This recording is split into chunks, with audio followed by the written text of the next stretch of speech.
अलवर में लोकसभा चुनाव से जुड़ा घटनाक्रम गरमा रहा है। डॉक्टर करण सिंह यादव जैसे वरिष्ठ नेता कांग्रेस प्रत्याशी ललित यादव को लेकर भारी असंतोष जताते हुए पार्टी छोड़ चुके हैं। वहीं वरिष्ठ कांग्रेस नेता भाजपा प्रत्याशी भूपेंद्र यादव को बाहरी करार दे रहे हैं। इसी बीच शनिवार को पत्रकार वार्ता में भूपेंद्र यादव ने कहा कि उनका 40 साल से अलवर से जुड़ाव है, साथ ही वे 24 घंटे जनता की सेवा और विकास के लिए कार्य करेंगे। नेताओं के कांग्रेस छोड़ने के सिलसिले पर केंद्रीय मंत्री यादव ने कहा कि कांग्रेस से जाने से दरवाजे खुले हैं और आने के बंद हैं। कांग्रेस के राष्ट्रीय अध्यक्ष मल्लिकार्जुन खड़गे चिंतित हैं कि पार्टी के वरिष्ठ नेता चुनाव नहीं लड़ना चाहते। भूपेंद्र यादव ने चुटकी ली कि जो नेता अपने राष्ट्रीय अध्यक्ष का दर्द नहीं समझते, वे जनता के दर्द को क्या समझेंगे। कांग्रेस की तो सरकार ही नहीं बनने जा रही। खड़गे साहब के दर्द है कि उनके बड़े नेता चुनाव से भाग रहे हैं। ऐसे में देश मोदी जी की गारंटी पे आगे बढ़ रहा है और विकसित भारत में हम अलवर को विकसित भारत में अग्रतम स्थान पर ले जाएंगे। उसके लिए सबके साथ मिलकर काम करेंगे और मीडिया का भी सहयोग प्राप्त करेंगे। और मैं तो मानता हूं कि पर्यावरण मंत्री होने के नाते दुनिया की क्लाइमेट चेंज वार्ताओं में माननीय प्रधानमंत्री जी के निर्देशन में भारत का नेतृत्व करने का मुझे सौभाग्य प्राप्त हुआ। COP26 में मैं ग्लासगो में इसमें गया था, COP27 में मैं शर्म एल शेख गया था और अभी COP28 में मैं दुबई भी गया था। तो ये जो अंतर्राष्ट्रीय स्तर पर जब हम भारत का प्रतिनिधित्व करते हैं तो दुनिया भर में जलवायु परिवर्तन के संकट के कारण जो विषय उठता है कि इसके कारण रिन्यूएबल के क्षेत्र में भारत कितना आगे बढ़ेगा, वो क्षमता माननीय भजन लाल जी ने राजस्थान के लिए बढ़ाने का काम किया है। और जो सबसे बड़ा विषय माननीय प्रधानमंत्री जी ने भी शुरू किया है तो ये सूर्य योजना है, जिसमें हर घर के ऊपर एक सोलर रूफटॉप देकर के 300 यूनिट फ्री बिजली एक गरीब आदमी के जीवन में मतलब 300 और बिजली का उत्पादन भी और बाद में ग्रिड में सरकार भी लेगी। मैं कहता हूं कि रिन्यूएबल क्षेत्र में, ऊर्जा के क्षेत्र में देश को बदलने का एक बहुत बड़ा कदम प्रधानमंत्री जी के द्वारा उठाया गया है। तीसरा विषय, राजस्थान में हम सब देखते थे कि 5 साल तक एक रुमाल झपट्टा सरकार चली थी। एक तरफ सचिन जी रहते थे, एक तरफ गहलोत साहब रहते थे और इसी खींचातानी में सरकार में हमने देखा कि छात्रों के साथ, नौजवानों के साथ, युवाओं के साथ खिलवाड़ होता रहा।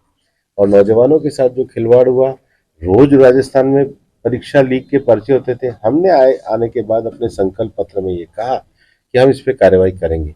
अब एसओजी की कार्रवाई हुई है और एसओजी की कार्रवाई होने के बाद दोषी पकड़े जा रहे हैं। हमें ट्रांसपेरेंट बच्चों के लिए, युवाओं के लिए एक व्यवस्था और मॉडल को खड़ा करेंगे, लेकिन दोषियों को हम सजा देने का काम करेंगे और भजन लाल जी की सरकार ने उस पर कदम उठाने का प्रयास किया है।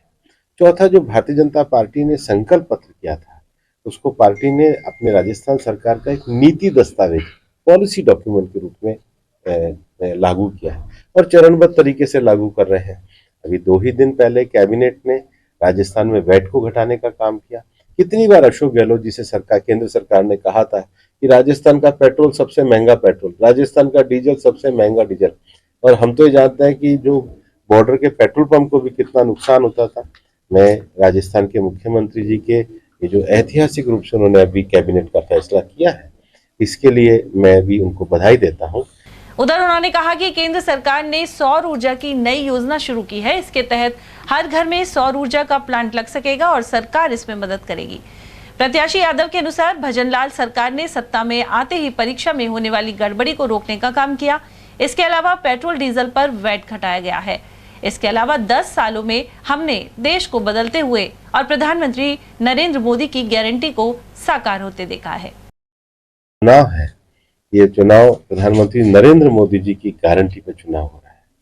10 सालों में हमने देश को बदलते हुए देखा है और प्रधानमंत्री नरेंद्र मोदी जी की गारंटी के जो विकास के पैमाने हैं, जो विकास के मायने हैं, जो 2047 के विकास का विजन है, उसको अलवर तक पहुंचाने के लिए मैं पूरी जी जान से ताकत लगा करके ये काम करूंगा। जैसा मैं आपसे कह रहा था, कॉलेज जीवन से लेकर और लगातार राज्यसभा सांसद बनने के बाद अलवर में जो मेरा एक यात्रा का 40 साल का जुड़ाव रहा है लगातार इस शहर में, इस जिले में, वो भी मेरे को एक गहरा संबंध अलवर के साथ रखता है। और मैं चुनाव जीतने के बाद 24 घंटे अलवर की सेवा में रत रहकर जो केंद्र सरकार के बड़े विकास के जो योजना कार्य हैं उनको अलवर में लाने के लिए कार्य करूंगा।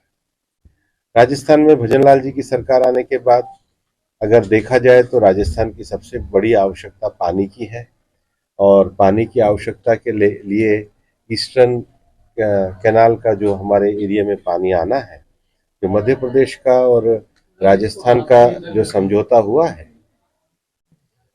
उसके बाद जो पानी आएगा उसको लेकर के कार्य करेंगे।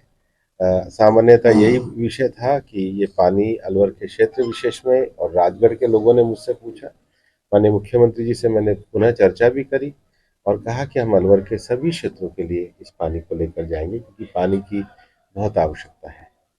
दूसरा जो राजस्थान की सरकार ने बड़ा विषय किया है, और उन्होंने केवल ईस्टर्न राजस्थान नहीं बल्कि यमुना जल के विषय को लेकर के और उदयपुर में देवास के विषय को लेकर के भी राजस्थान सरकार ने सराहनीय कदम उठाया और इसको हम 5 साल में पूरा करने के लिए संकल्पवान है। मैं सकारात्मकता में विश्वास रखता हूँ।